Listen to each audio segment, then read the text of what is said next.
Alô, você concurseiro de todo o Brasil, é um prazer mais uma vez recebê-lo em nossa companhia. Seja bem-vindo, meu amigo, minha amiga, a este site de sucesso, este site que vai fazer de você mais um dos nossos campeões. Sou o professor Jefferson Fiel, professor de matemática, raciocínio lógico e estatística. E na aula de hoje, galera, dando continuidade ao nosso curso de raciocínio lógico, nós vamos fazer a parte prática da aula anterior, que foi a parte conceitual sobre silogismo lógico. Mais especificamente, nós trabalhamos os quantificadores, todo, algum e nenhum. E nesta aula, nós vamos pôr em prática esses conhecimentos, esse embasamento teórico que nós tivemos na aula anterior. Por isso, peço para você, se não assistiu à aula de silogismo lógico, dê uma pausa no vídeo, volte, assista essa aula, só depois você vai acompanhar a resolução desses exercícios, que é a aplicação, a parte prática daqueles conceitos trabalhados na aula anterior. Belezinha, galera? Vem comigo, então, para darmos o pontapé inicial aí na aula sobre exercícios de silogismos categóricos, ok? Também algumas bancas trabalham como quantificadores, tá? Então, tem banca que usa o termo quantificador, tem banca que usa o termo silogismos categóricos, ok? Então, vamos pôr em prática aí a utilização desses quantificadores. Então, vamos para o nosso primeiro desafio, galera. Olha só, exercício número 1. Eu esqueci de colocar aqui, me desculpe, mas esse é um exercício da banca CESP, ok? O que nós temos aqui? Se A for a proposição, todos os políticos são honestos, então a proposição cantoneira A estará enunciada corretamente por nenhum político é honesto, isto está certo ou está errado. Beleza. O que nós temos que estar atento na resolução de exercícios envolvendo silogismo categórico? Primeiro, qual é o quantificador utilizado? Então, o quantificador que está sendo utilizado aqui é o quantificador todo. Observem, todos os políticos são honestos. Beleza? Segundo, o que o exercício está propondo com relação a esse quantificador? Porque o exercício pode pedir uma equivalência. O que é uma equivalência, professor? Ele nos dá uma série de alternativas que traduzem com palavras diferentes o mesmo significado, e aí você tem que ver qual dessas alternativas é uma alternativa equivalente ao enunciado dado. O exercício pode dar uma negação daquela proposição que ele apresentou com aquele quantificador, e aí você tem que saber como que se faz a negativa daquele quantificador e verificar a alternativa correta. No caso da banca CESP, a banca ela já te dá a resposta e pede simplesmente para você fazer o julgamento, coisa que não acontece com outras bancas, aí, ESAF, FCC, Sesgran Rio e por aí vai. Ok? Elas já te dão alternativas para você escolher. A CESP não, ela faz uma afirmativa e pede para você julgar se isso está certo ou está errado. Foi o que aconteceu aqui. Ela nos deu o quantificador todo, na frase, todos os políticos são honestos, e aí ele diz, então a proposição cantoneira A, detalhe, esse símbolo aqui, ó, é lido como cantoneira. O que ele representa, professor? Ele representa a negação da proposição. Ok? Então, eu tenho que negar a proposição A. Quem é a proposição A? Se A for a proposição. Então, a proposição A é todos os políticos são honestos. E o exercício está pedindo o quê, galera? Para nós negarmos que todos os políticos são honestos. Então, como que eu vou fazer essa negação? Aí ele diz o seguinte, a negação disso está correto por nenhum político é honesto? Então, esta é a negação do todo. O que você precisa saber para responder bem esta questão? Bom, como faz referência à negação de um quantificador, você tem que estar atento como que se nega um quantificador. E aí nós temos lá os quantificadores. Todo, algum, vamos aqui, aproveitar, eu vou aproveitar essa oportunidade para a gente relembrar aqui o seguinte, ó, uma tela em branco. Nós temos os quantificadores todo, nós temos o quantificador algum e nós temos o quantificador nenhum. E aí, na aula de teoria, nós aprendemos que a negação, que é esse símbolo, ou a cantoneira, um dos dois, ok? Negação do todo, gente. Qual é a negação do todo? Lembram daquela observação? Eu insistentemente repeti várias vezes para que vocês realmente não caíssem nesse erro. A negação do todo não é nenhum. Nenhum não é o termo que nós utilizamos para negar o todo. E é muito comum o aluno achar que isso está correto. Todo, negação nenhum. Não é assim. Está errado. O nenhum não é o termo que se nega o todo. E observem que a Banca CESP propositalmente fez essa provocação, utilizou o termo nenhum. Então, para negar o todo, basta eu usar o termo algum ou pelo menos um. Lembram disso? É assim que eu nego o quantificador todo. Para negar o algum, aí sim eu uso o nenhum.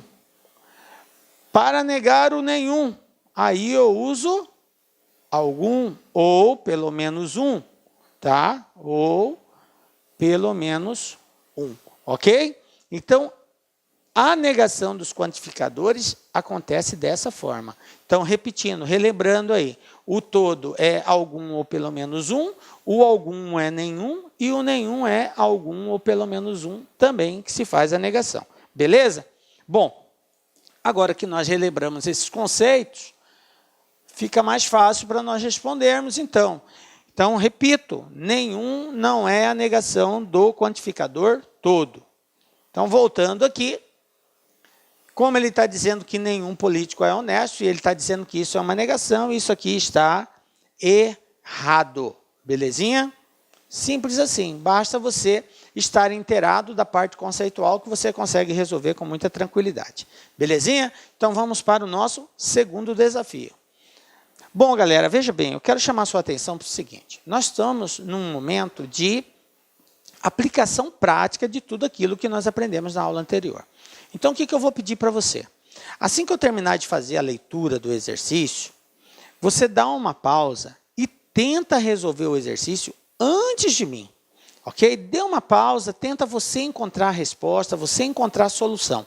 Só depois você dá continuidade no vídeo para ver se você acertou, se não acertou. Porque, assim, se você ficar esperando toda vez eu resolver por você, beleza, bacana, você aprende assim também. Mas o legal é você começar a colocar em prática os conceitos que você já tem. Principalmente se você já assistiu a aula anterior. Você vai colocar em prática aquilo que você acha que é e depois você faz o confronto com aquilo que eu vou comentar. E verifica se acertou, se errou, por que errou. Então, não importa se você errou. Errou, beleza, galera. O importante é que você entenda o porquê que você errou e qual que seria a forma correta. Belezinha? Então, vem comigo. Olha só. ESAF, Banco ESAF, Receita Federal. Se é verdade que alguns adultos são felizes e que nenhum aluno de matemática é feliz, então é necessariamente verdade que, letra A, algum adulto é aluno de matemática. Letra B, nenhum adulto é aluno de matemática. Algum adulto não é aluno de matemática. Algum aluno de matemática é adulto. E nenhum aluno de matemática é adulto. Beleza. Então, esta é a questão. Tá? Não vou nem fazer nenhum comentário a princípio, né? Você vai ter que marcar uma dessas alternativas que, de acordo com essa informação, se é verdade que alguns adultos são felizes e que nenhum aluno de matemática é feliz, com base nessa proposição, você vai escolher uma dessas aqui que seja logicamente verdadeira em função dessa informação inicial. Beleza? É isso que você vai ter que fazer. Algumas dessas informações são mais ou menos corretas e outras são exatamente corretas. Você pode realmente precisar. Então, você tem que saber qual delas é.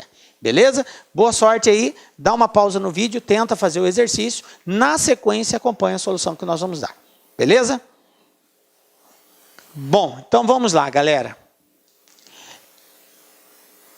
Está em destaque aqui a frase que é a afirmativa inicial que o exercício nos deu. Então, eu tenho aqui o seguinte: se é verdade que alguns adultos são felizes e que nenhum aluno de matemática é feliz, então é necessariamente verdade que... Bom, não sei se vocês se recordam, mas na aula sobre silogismo, nós mostramos que todos os quantificadores podem ser representados através de diagramas. A utilização de diagramas na resolução de exercícios não é uma obrigatoriedade, mas é um facilitador. Na medida que você aprende a trabalhar com os diagramas, aprende a representar aquela frase, aquela proposição que está sendo colocada na forma de diagrama, você consegue ter uma visualização mais ampla do contexto daquela frase. Dessa forma, você consegue tirar conceitos mais, digamos assim, mais concisos, ok? Então, vamos utilizar os diagramas. Professor, é obrigado? Como eu disse, não é obrigatório, mas facilita a nossa análise final. Então, eu vou tentar expressar através de diagramas isso daqui. Se é verdade que alguns adultos são felizes. Quando ele diz se é verdade que alguns adultos são felizes, eu posso dizer que todos os adultos são felizes? Não, não posso. Se é verdade que alguns adultos são felizes. Olha aqui, ó. O quantificador aqui não é o quantificador todo, é o quantificador algum. Então, alguns adultos são felizes. Como que eu represento através de diagrama isso? Então, eu tenho um diagrama que representa as pessoas felizes. Isso aqui são pessoas felizes, ó. E aí eu tenho um outro diagrama dentro dessas pessoas que são felizes, que são adultos. Então, eu vou ter adultos e vou ter de crianças. Vamos dividir só em duas categorias, adultos e crianças. Então, eu vou ter os adultos. Mas todos os adultos são felizes? Não. Ele falou só alguns. Então, a representação dos adultos, ela vai ter que ser dessa forma. Uma parte dela está dentro do grupo de pessoas felizes. Aqui, ó. Mas existe uma outra parte fora. Por quê? Porque ele não falou que todos os adultos são felizes, só alguns. Então, eu tenho aqui adultos. Beleza, esse aqui é o grupo dos adultos. Alguns são felizes. Beleza. Depois, ele falou aqui, e que nenhum aluno de matemática é feliz. O que ele disse? Nenhum aluno de matemática é feliz. Isso quer dizer que dentro do grupo das pessoas felizes vai existir aluno de matemática. Qual é o quantificador que está sendo utilizado? É o quantificador nenhum. E o que o quantificador nenhum representa? Ele representa que não existe intersecção, não existe elemento comum. Então, quando ele diz que nenhum aluno de matemática é feliz, então, dentre o grupo de alunos de matemática, não tem pessoas felizes. Então, eu não posso admitir uma intersecção das pessoas que são alunos de matemática com o grupo de pessoas felizes. Como que pode aparecer esta representação?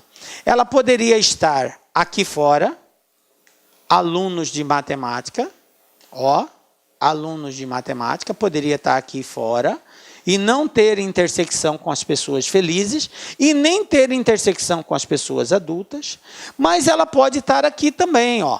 Ela pode estar aqui também, ó. Alunos de matemática é também um possível local aonde ela pode estar. Aí você perguntaria, professor, por que ali?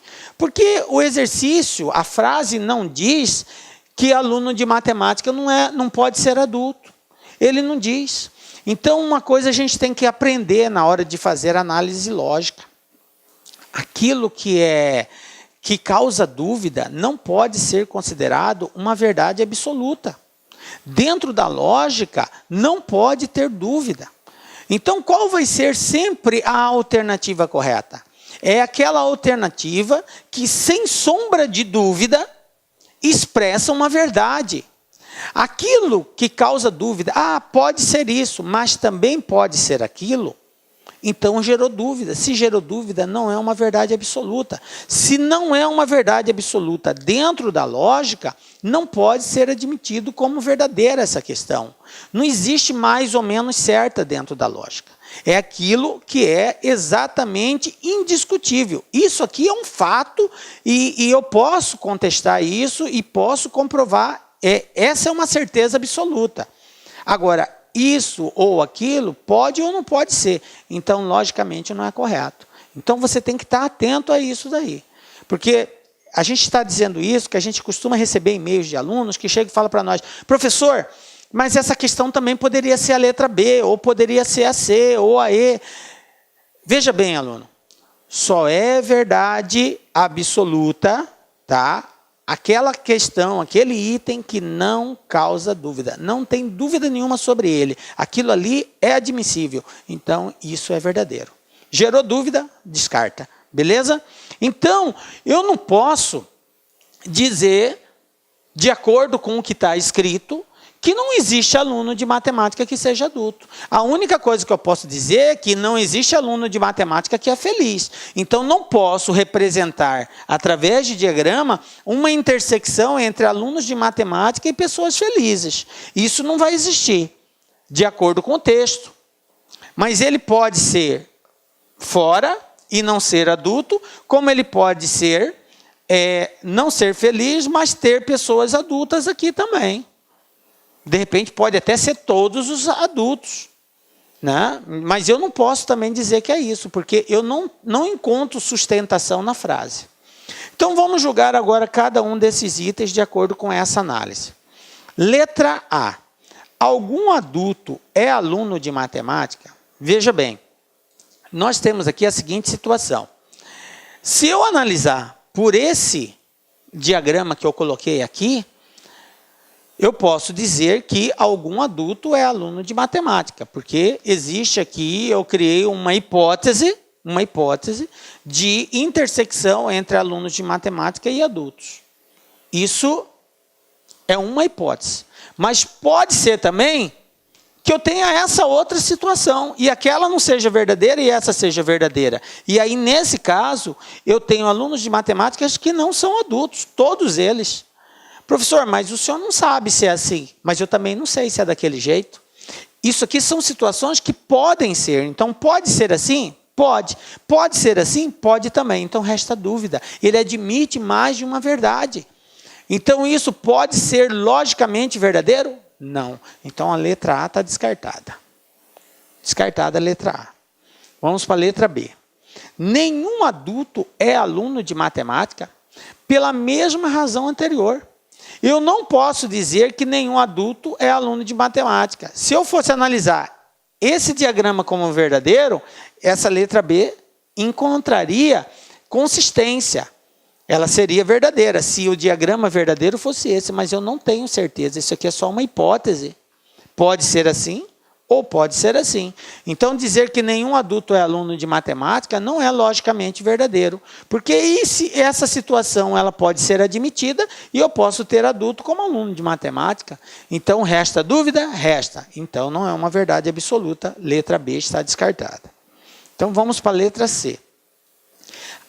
Algum adulto não é aluno de matemática? Quando eu digo algum adulto não é aluno de matemática, eu quero dizer que pelo menos um. Pelo menos um adulto não vai ser aluno de matemática. Agora vamos ver se a gente encontra consistência nessa afirmativa. Algum adulto não é aluno de matemática. O que eu sei a respeito de adultos? Eu sei que existem adultos que são felizes e que existem adultos que não são felizes. Isso é uma verdade absoluta. O texto me garante isso.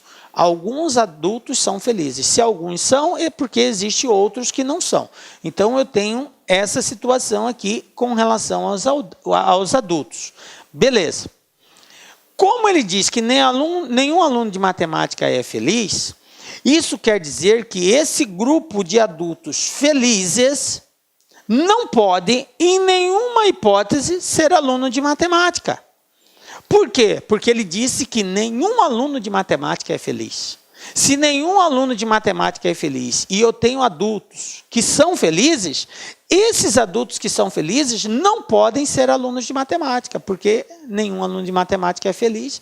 Então, esse grupo que está aqui, que é um grupo de pessoas felizes e adultas, uma certeza eu tenho: eles não são alunos de matemática. Agora, esses adultos que estão aqui do lado de fora, eles podem ser alunos de matemática. Podem. Sem problema nenhum. Essa hipótese é admissível. Eu não posso dizer que não são, porque o texto não me garante. Tá? Mas, como ele diz aqui, algum adulto não é aluno de matemática, e quando eu digo algum, aí vem a essência do significado dessa palavra, e é isso que eu quero trabalhar contigo.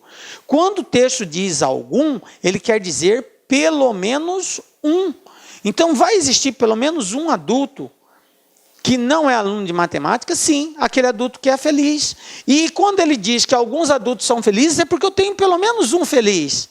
E esse cara que é feliz, ele não é aluno de matemática. Então, algum adulto não é aluno de matemática, isso aqui é verdadeiro. Beleza? Nós poderíamos até parar por aqui, que eu já encontrei a resposta correta, não tem mais outra alternativa, senão a questão é cancelada. Mas como a gente está discutindo, e o objetivo nosso aqui é compreender o contexto de cada afirmativa, vamos continuar.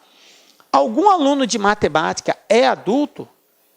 Veja bem, se eu trabalhar com essa hipótese aqui, ó, eu vou ter alunos de matemática adultos. Mas se eu trabalhar com essa outra, não. Então, como eu tenho dúvida, então a questão não é correta. Letra E, nenhum aluno de matemática é adulto? Também a mesma coisa. Se eu pegar esse diagrama, essa hipótese, seria verdadeiro. Mas se eu pegar aquela, já não seria verdadeiro. Então, ela tem ambiguidade, duplas posições, então não pode ser verdadeira. Então, o que nós temos aqui como resposta correta? Letra C, algum adulto não é aluno de matemática. Belezinha? Tranquilo e favorável? Beleza, né, galera? Viram que a utilização do diagrama facilita, né, galera? Por isso que eu chamo a atenção de vocês aí para você dominar bem isso daí. Acertou a questão? Poxa vida, professor, não acertei. Eu errei, eu marquei outra questão. Tranquilo, não é momento para desesperar. Agora você pode errar. Agora você tem todo o direito de errar. Tá? Eu só pergunto, entendeu o contexto? Aprendeu?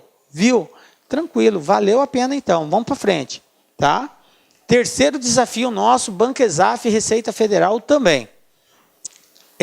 Ana está realizando um teste e precisa resolver uma questão de raciocínio lógico. No enunciado da questão, é afirmado que todo x1 é y, todo x2, se não for x3, ou é x1 ou é x4. Beleza. Após, sem sucesso, tentar encontrar a alternativa correta, ela escuta alguém acertadamente afirmar que não há x3 e não há x4 que não seja y. Beleza, então, ó, repetindo.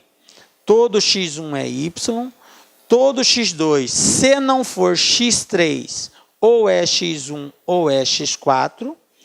E aí ela ouviu falar que não há, ou seja, não existe x3 e não existe x4 que não seja y. Continuando aqui. A partir disso, Ana conclui corretamente que todo y é x2, todo y é x3 ou x4, algum x3 é x4, algum x1 é x3 e todo x2 é y. Beleza? Então, mais uma vez, peço para você aí, dá uma pausa no vídeo, tenta fazer a questão, na sequência acompanha a solução que nós vamos dar. Belezinha? Vai lá. Bom, galera, então vamos lá. O que eu tenho aqui? Eu tenho representado através de letra, né, Y, X1, X2, X3, um determinado grupo, ok? Esse grupo está fazendo referência a alguma coisa. Ele fala só que todo X1 é X2, ele não fala aqui X1 faz referência a Y, também não importa. Poderia ser grupo de pessoas, de animais, de objetos, qualquer coisa assim. Mas beleza. Independente da referência que essa letra está fazendo, nós podemos representá-la. Quando ele diz todo X1 é Y, o que ele quer dizer com isso? Que X1 está dentro de Y.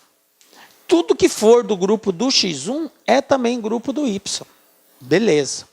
Depois ele diz que todo X2, então quem pertence ao grupo X2, se não for X3, ou seja, se não pertencer ao grupo do X3, vai pertencer ou ao grupo do X1 ou ao grupo do X4. Beleza? Então, quem pertence ao grupo do X2, ou é um grupo que pertence ao grupo do X3, ou é um grupo que pertence ao grupo do X1, ou é um grupo que pertence ao grupo do X4. E aí ele diz que não existe X3 e não existe X4 que não seja Y. O que ele quer dizer com isso? Que todos que são do grupo X3, que todos que são do grupo X4 também são do grupo Y. Beleza? Bom, então vamos representar isso. Primeiro ele falou que todo X1 é Y. Então eu vou desenhar aqui o grupo do Y. Isso aqui é o grupo do Y. Essa bola maior é o grupo do Y. Quando ele me diz que todo X1 é Y, então eu sei que X1 está dentro do Y. Todo X1 é Y. Beleza? Lembro que ele colocou que não há X3 e não há X4 que não seja Y. Então, o que ele quis dizer com isso? Que tudo que for X3, que tudo que for X4, também é Y. Então, eu tenho aqui dentro, eu tenho um X3 e tenho aqui dentro também um X4. X3 e X4 é obrigatoriamente parte integrante do Y na sua totalidade. Porque quando ele diz não há X3, ele está dizendo que não existe elemento de X3 que não seja de Y. Não há X4. Então, não existe elemento de X4 que também não seja elemento de Y. Então, todo X4 é Y. Então, é isso daqui. Bom, mas o que ele falou do X2, que é a questão nossa aqui, ó. X2, o que ele falou desse carinha aqui? Ele disse que todo X2, vou voltar lá, todo X2, se não for X3, ou é X1 ou é X4. Então, eu tenho todo X2, se não for X3, ou seja, se X2 não tiver aqui, ou ele vai estar aqui, ou ele vai estar aqui. Então, todo X2, se não for X3, essa é uma hipótese, ou ele é X1, então, ou ele está dentro de X1, ou ele é X4, ou então ele está dentro de X4. Ok? Beleza? Tranquilo. Esse diagrama que eu desenhei está de acordo com as afirmativas do texto. Agora eu vou analisar, com base nessas hipóteses, qual dessas alternativas retrata uma verdade absoluta. Alguns vão ser meia verdade, mas só é verdadeiramente correto, logicamente correto, aquela questão que não admite dúvida. Observe que eu tenho X2 aqui, aqui e aqui. São hipóteses. Eu sei que uma delas é verdadeira. Eu não sei afirmar qual. E eu também não sei se X3 e X4 têm alguma coisa a ver. Pode ser que tenha. É possível ter uma intersecção entre X3 e X4? É possível, mas o texto não me deu essa afirmativa. Então, é só uma hipótese. Ele não disse que sim e ele não disse que não.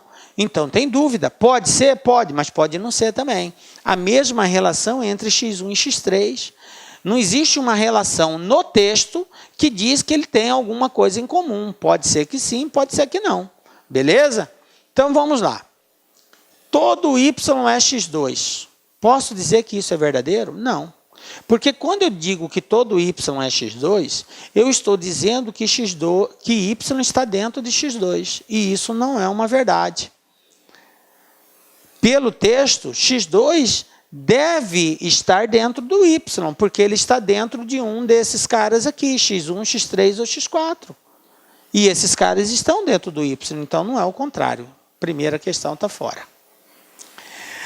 Dizer que todo y é x3 ou x4 também não é verdade, porque eu tenho um x1 que é y e vai existir elementos aqui que não é x3 e não é x4.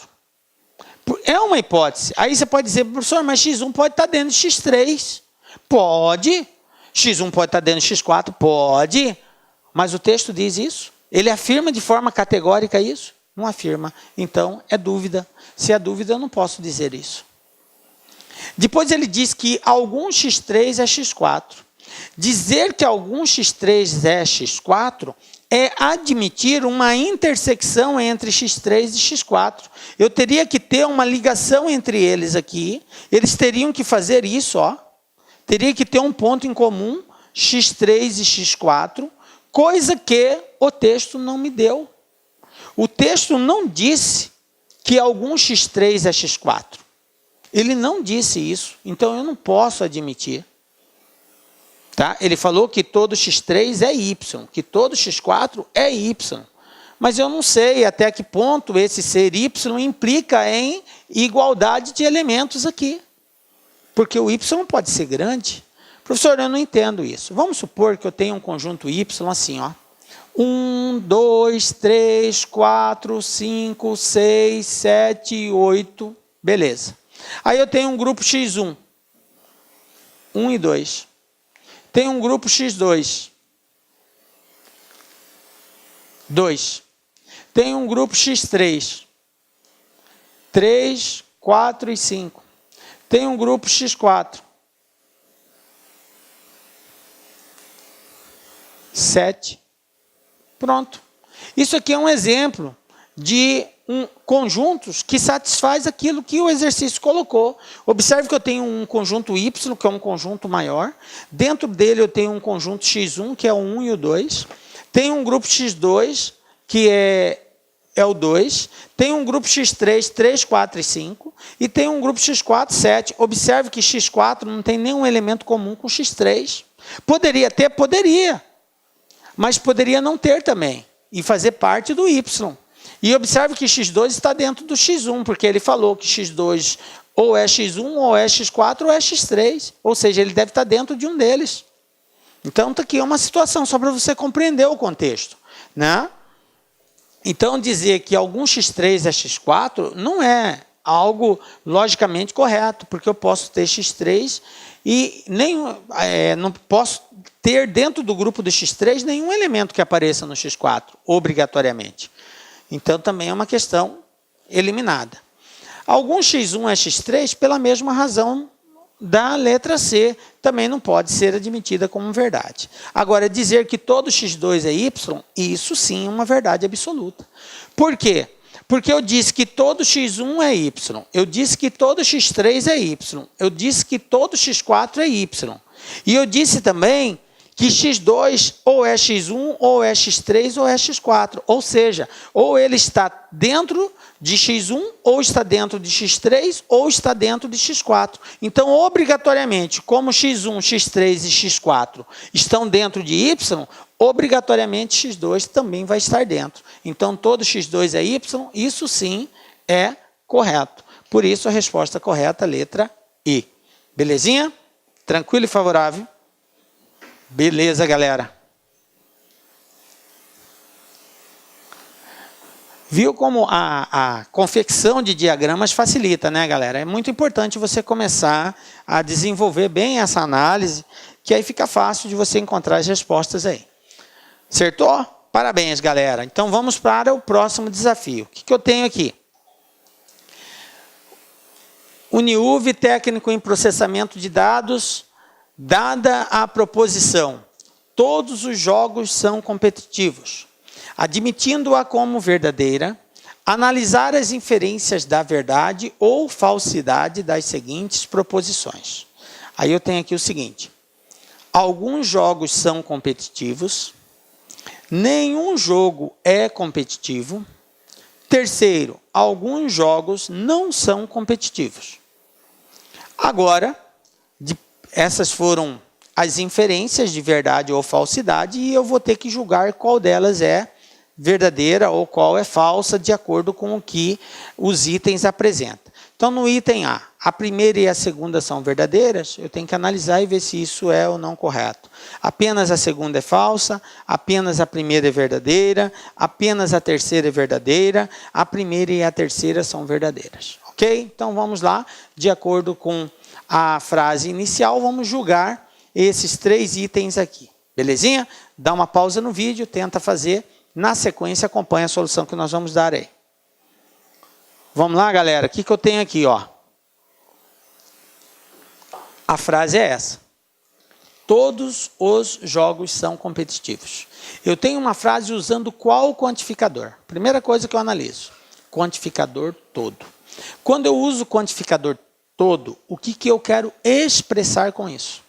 Eu quero expressar que todos os elementos de um determinado grupo estão dentro de um outro grupo que eu estou comparando ou fazendo referência. Tá? Então, se eu digo que todo A é B, eu quero dizer que todos os elementos de A também são elementos de B. Todos, quando eu falo todos, não fica nada de fora. Não fica nada, nenhum elemento pode ficar de fora, senão não vai ser todos, vai ser alguns. Ok? Então, todos implica na totalidade, 100% dos elementos. Como que eu represento, professor, isso através de diagrama? Então, eu vou colocar aqui. Competitivos, tudo que for competitivo. Competitivos, ok. E aí, o que o exercício colocou? Ele falou que todos os jogos são competitivos. Então, tudo que for jogo é competitivo. Futebol de salão é competitivo? É. Salão. Futebol de salão. Basquete é competitivo? É competitivo. Vôlei, professor, é competitivo? É competitivo. Qualquer jogo que você pensar, que for enquadrado na categoria de jogo, ele dentro do conjunto dos competitivos. Professor, natação não é competitivo, não. Olá, meus amigos, minhas amigas, sou o professor Luiz Antônio Carvalho e com muito prazer, muita satisfação, estou aqui para fazer um grande convite para vocês, um convite muito especial. Você que vai fazer o concurso da Polícia Militar do Estado do Maranhão, nós aqui do Lá Concursos, nós preparamos um super curso, atenção, completo e atualizado. Nosso curso completaço, atualizado por apenas 10 mensalidades de R$ 25,00 aqui no Lá Concurso. Inclusive, você teve a oportunidade de assistir um pequeno trecho da aula do nosso professor. Esse professor nosso é um professor top de linha,